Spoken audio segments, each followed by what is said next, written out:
Buying a new car is one of the biggest financial decisions most of us will ever make. Shanna Bernier took some persuading, but she just did it. The selling price is $65,990. When we weighed our options of waiting and potentially not having the rebate, we decided to go with that one, which was $5,000 more expensive than the one that we anticipated purchasing. The rebate was $5,000 in free money from the feds, an incentive for Canadians to go electric. Now, that money's gone.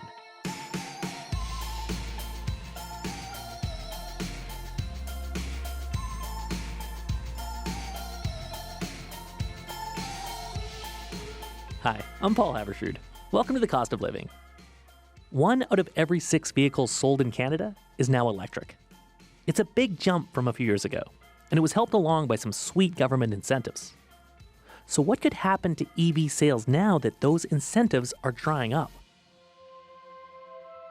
Also today, picking up notes of toffee, mocha, a hint of terra firma used to just be the language of wine. But that kind of fancy talk is spreading. Cheese, coffee, artisanal bread. And sometimes the more you know, the more you're willing to pay.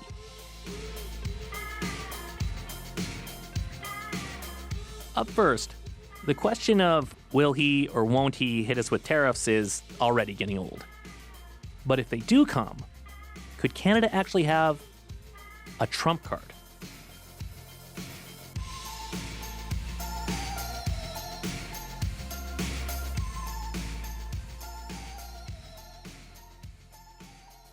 Let's recap where we're at with Trump's tariffs.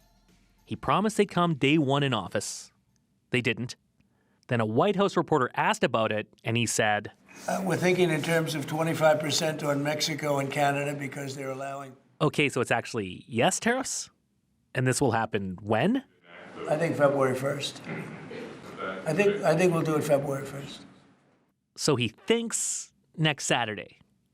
We'll see if he actually follows through. But we do now have more time to convince White House advisors, state governors, that tariffs will be a lose-lose. The best thing for us is to avoid them altogether. If we can't, then we retaliate. You hit us, we hit you, tit for tat.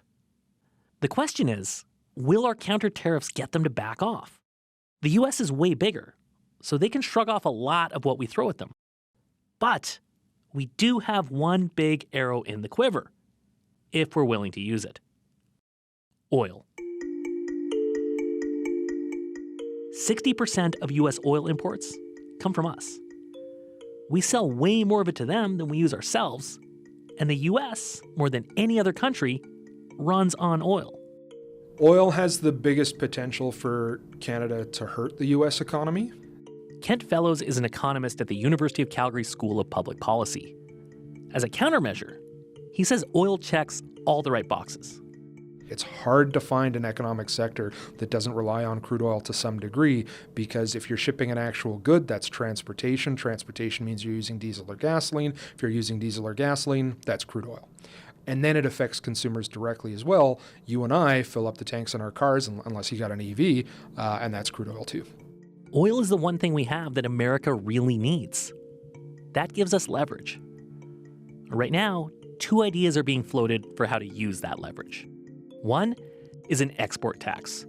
The other is export restrictions. Now, you know who doesn't like these ideas? Alberta Premier Danielle Smith.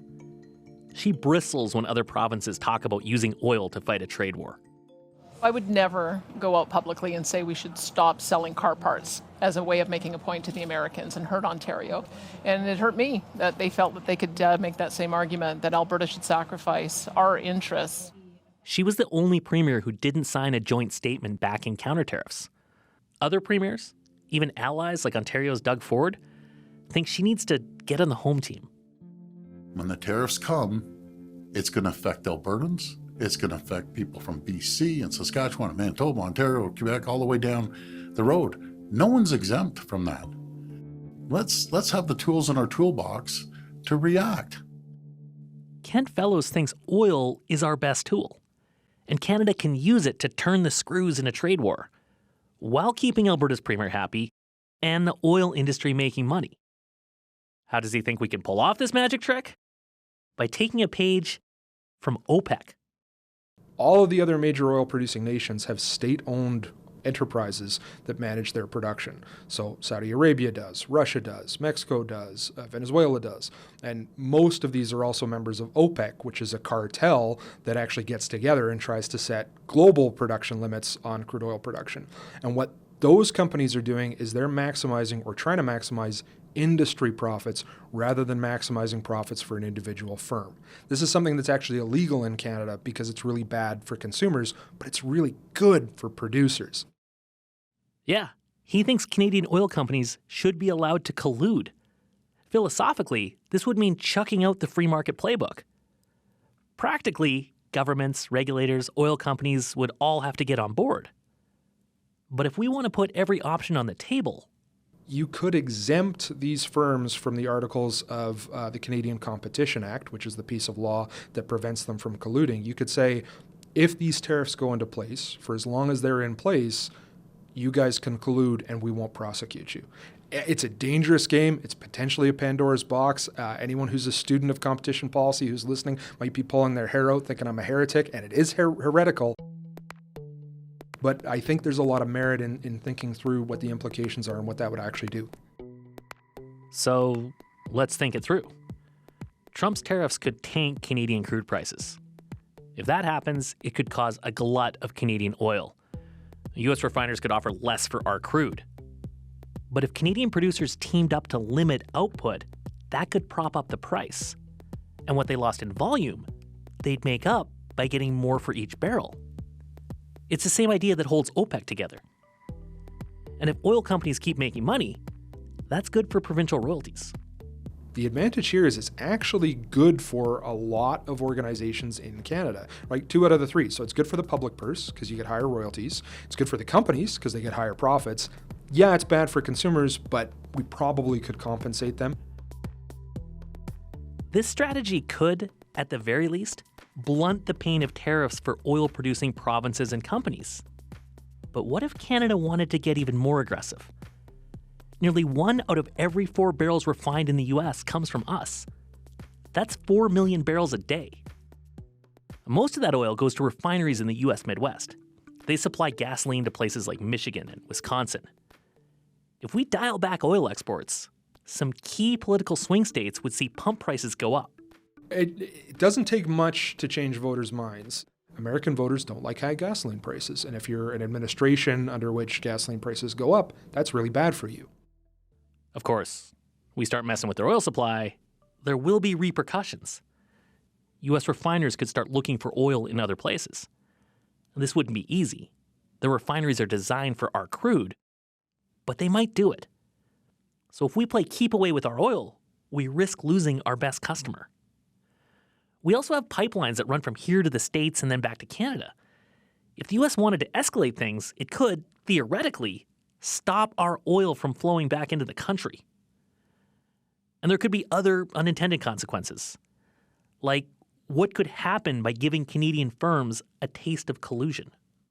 You exempt them from the legislation for 6 months or a year, however long it takes for the trade war to go away, assuming it does go away. And then you're left with an industry that has spent some time figuring out how to collude. And that's not maybe the best case, right? It's sort of saying, well, you know, you guys, this okay, you can do this thing that would normally be a criminal activity. We'll let you do it for a year, and then it's a criminal activity again. Well, if they get really good at it, that could potentially be a problem. If provinces didn't want companies to go down that road, they could cut back exports themselves. Natural resources fall under provincial jurisdiction, so they'd have to take the wheel on this. But Alberta actually did it in 2019. It curtailed exports to match supply with demand and boost prices. If it's willing to do that again, Kent says it could keep oil revenues flowing and fight the trade war by causing just enough pain. It doesn't have to be all or nothing. You could cut back a little bit and see what happens. You could cut back a little more. You could cut back a little more. Or you could, reverse the decision. So you can really fine-tune it into what you think is a proportional response. Kent hopes we don't need any response at all. He's a free market guy. Advocating for government intervention or collusion is really not his jam. But staring down the barrel of 25% export tariffs makes you consider some things that you might not have otherwise. It's the economic damage that could be put into place because of these tariffs. That's what has me thinking this way, because these are really, you cannot overstate how dangerous this is for the Canadian economy staring down the barrel of these tariffs. It's terrifying. If oil is the biggest card we're holding, he says we have to be thinking about the best way to play it. We do not have a strong hand here. You think about the U.S., they're an economy 10 times our size. So as we think through these options, none of them are particularly good. This is sort of like squaring up to a fight. You're deciding where you want to take the punch. There's not really a question of us dodging it. There's not really a question of us trying to knock them out first. It really is, where do we want to take the damage? How do we take the punch? Can we brace for it? And is there something we can do to inconvenience them enough that maybe they think about not attacking? We don't know if oil can be our trump card, but at least it's in our hand.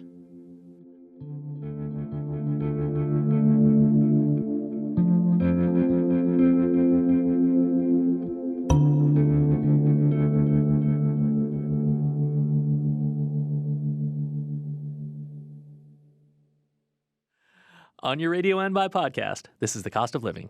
I'm Paul Havershrud. In Reality Bites, Ethan Hawke says, all you need to be happy is a cup of coffee, a little conversation, you, me, and $5. That was 1994. 30 years later, life's simple pleasures aren't that different, only they might cost you a wee bit more than $5. I ground this coffee just before you got here. At Phil and Sebastian Coffee Roasters in Calgary, Sebastian Stabzib is about to brew a very special cup of joe. He's careful not to spill a drop, because this is literally liquid gold. This coffee sold for almost $5,000 Canadian a kilo. So when you do the math, the cost of the coffee is roughly $100 per serving.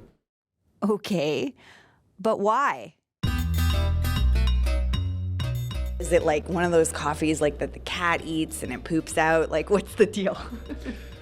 Well, it's a long story, really, but this coffee is It really is a long story, so here's the Coles notes. This coffee costs $100 a cup because it's rare. It's from a small farm in Panama, and it's hard to grow. It's a more delicate cup. It's more, it has elements of tea. It's very floral. Are we still talking about coffee? I usually get a little, like almost like a lavender and a bit of apricot. Braden Douglas runs the branding agency Crew. He works with companies like Sunripe Juice and Twigs Pretzels. The more you know about something, where it's from, why does it taste a certain way, the tasting notes of it, your appreciation goes through the roof. And when you appreciate something, you're willing to pay. Wine, coffee, baking. For some people, that's worth giving up their disposable income for. Everyday things that can also be bougie. They're called affordable luxuries. An affordable luxury is a product that feels like a splurge, but isn't completely out of reach. Even when times are tough, people still treat themselves. A recent Deloitte survey asked consumers in 23 countries, including Canada, how often they splurged on something. The majority said they did it every month. When things are expensive, people make different trade-offs. And for some people, the trade-off is, well, I'm not going to go out as much, or we're not going to take that trip this year or the next, few years, whatever it might be. But they still want some of these luxuries that are still affordable. It might be that latte for them. It might be like that really more expensive chocolate bar. You may have heard that when the economy isn't great, we buy more makeup because it's a small, cheap luxury. Well, that same Deloitte survey argues that these days, we're more likely to eat our feelings than paint our face. But before you splash out on that fancy jar of pickles, Braden has some words of caution. He says pricey products use a lot of buzzwords, like handcrafted and artisanal. And sometimes that's just spin. It's just marketing lingo for terms that they're hoping creates a higher value for you. Saying, oh, it's small batches. And sometimes that just means like, because you're just a small company, like there's nothing special here. But Sebastian Stabzib thinks he's got something special. And that there's a market out there for a $100 cup of coffee. And if there's not, So be it. It was an expensive, let's say, social experiment. And, we and our team here will get a chance to drink some really tasty coffee if that happens. yeah, it's not going to go to waste. It'll get used. Oh, for sure. Yeah. I'm not worried about that part. For The Cost of Living, I'm Danielle Nerman.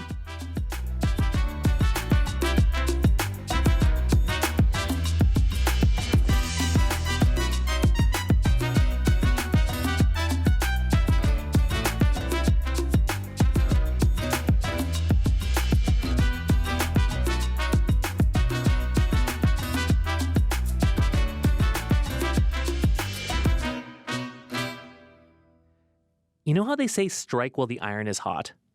Well, anyone shopping for a new EV is really feeling that because the federal rebate for electric vehicles just ran out. Jen Keane, that was $5,000 in basically free money. Yeah, Ottawa had allocated $3 billion to that fund. But when it ran out fast. Leon Chaladin manages a car dealership in Richmond, BC, and he got word on a Friday that the fund was running dry.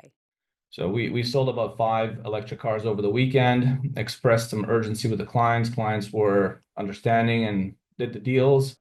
And then Monday morning, we had to call them all with very unpleasant phone calls. And it was tough to relay that message to our clients. Well, what message did he have to relay? That they were out of luck, that they were not going to get that $5,000. And the money isn't just running out at the federal level. On February 1st, Quebec is going to pause its subsidy, and in BC, it's now harder to qualify for a rebate. Those provinces have had the most generous incentives, and they've been responsible for most of the EV sales in Canada. Well, is this a good sign for EVs then? Like if you think about the idea behind rebates, that they're meant to help get something off the ground. Are EVs at that point? Sales have been climbing pretty steadily over the last few years. Nearly 16% of all new cars sold toward the end of last year were zero-emission vehicles. A lot of them were sold in Quebec. Shanna Bernier lives there in Sherbrooke. And until recently, she and her husband were driving a gas vehicle, a Nissan Sentra. It started to feel just like it wasn't serving us well, and you can't fit an IKEA bookshelf in a Nissan Sentra. You can't. And back in the fall, they started to think about selling it. The EV rebates were still in place, and that really nudged them to think about going electric. It made me think like, okay, this is something that our family can afford if you subtract $10,000, which is when we ended up getting between Quebec and the federal rebates. $10,000 off the price of a new car. Pretty good. But EVs are a lot pricier than gas vehicles, on average about $15,000 more. So that rebate took a chunk out of the price for a plug-in hybrid, a Toyota RAV4. The selling price is $65,990, which is because we ended up buying the top of the line one. That one became available. And then when we weighed our options of waiting and potentially not having the rebate, we decided to go with that one, which was $5,000 more expensive than the one that we anticipated purchasing. So that incentive basically let them buy way more car, or like a more expensive car. And knowing that the free cash wasn't going to last long, they were motivated to buy. I mean, I do think that it made me feel like I was winning something. Hey, big winner, Shanna. Yeah, but other people are on the losing end of this. A lot of Canadians are sitting on waiting lists for EVs right now. Many of them were probably counting on that free $5,000. In the short term, some car makers have stepped up, though companies like Nissan and GM are offering $5,000 off for now because they don't want to lose the customers who may have already signed deals. What about in the longer term? Will they keep offering those kinds of breaks? Dealers like Leon say they're going to have to do something. Automakers have ramped up production of electric vehicles, and they need to sell them. Like the dealers, we always complain that the cars need to be more affordable. We need better interest rates, better programs, more rebates, because we're the ones presenting it to the client. And we know from the clients that a lot of cars are just not affordable in today's world. So it sounds like he's saying, look, I don't care what prices come down, but they got to come down. So, manufacturers, do what you got to do. But automakers are saying, don't look at us. Brian Kingston is the head of the Canadian Vehicle Manufacturers Association. We hear this all the time. Just lower the price. You'll get more people into electric vehicles. Well, you can't lower the price if you're not covering your costs because you won't be in business very long. Automakers have invested a lot in the EV transition, and they're still losing money on it. Ford, for example, lost $1.2 billion on its EV division last year. So it feels like the time has come for them to start making money. We've got EV prices that are pretty high. That will help. But, when I look around, I also see that not every EV is priced through the roof. Like some are much more affordable.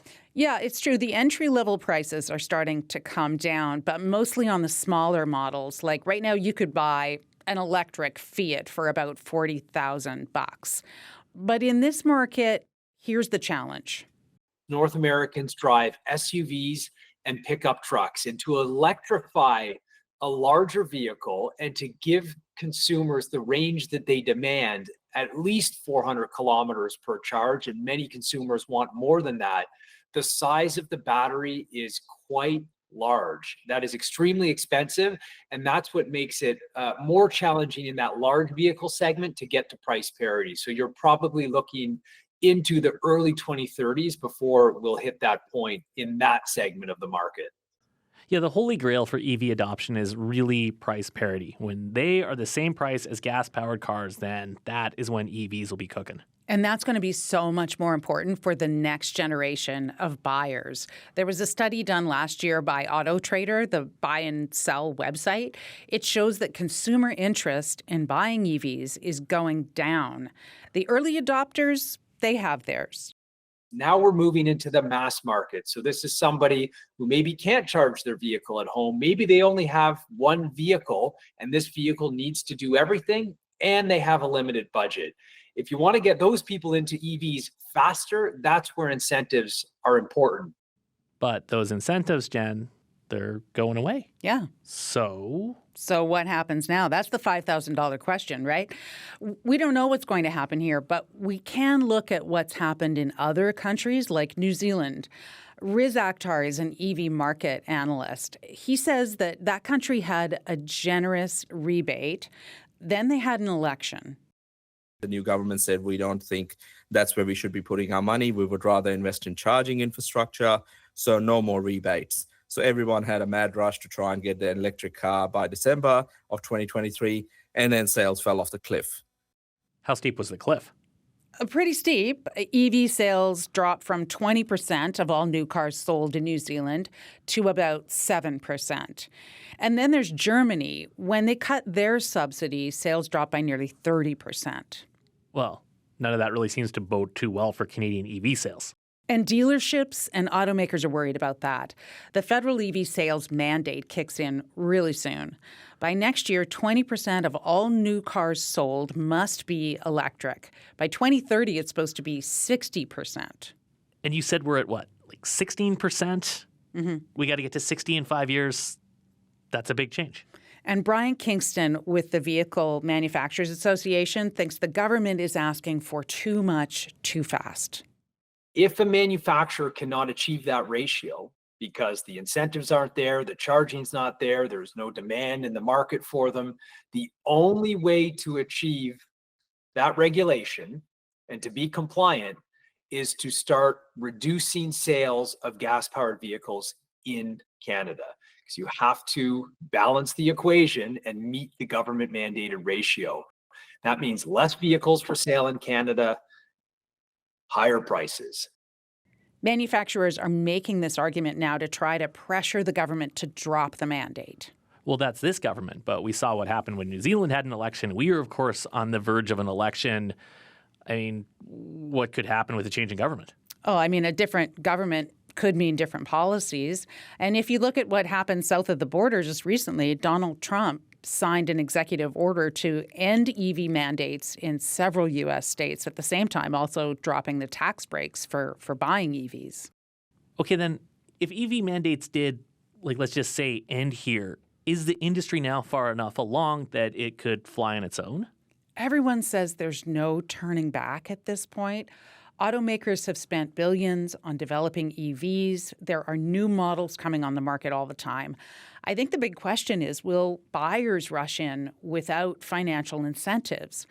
If you look at Shanna Bernier, she says she might not have bought her plug-in hybrid if it hadn't come with the free money. She might have just waited and hung on to her Nissan for a few more years. But what about her RAV4? Does she like it? Oh, yeah. She loves it. It's got the heated seats, Paul. Well, gotta love a warm bum. Oh, it's the best. I want to find out who invented the heated seat and send them a fruit basket. I think they'd appreciate that. Thanks, Jen. You're welcome.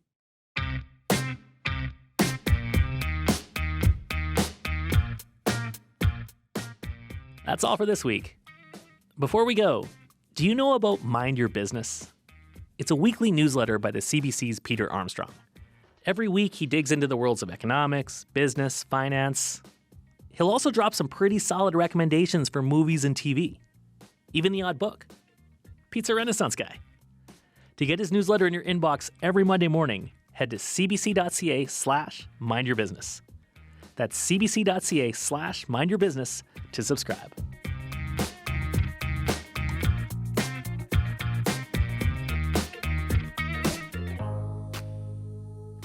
The Cost of Living is based in Calgary.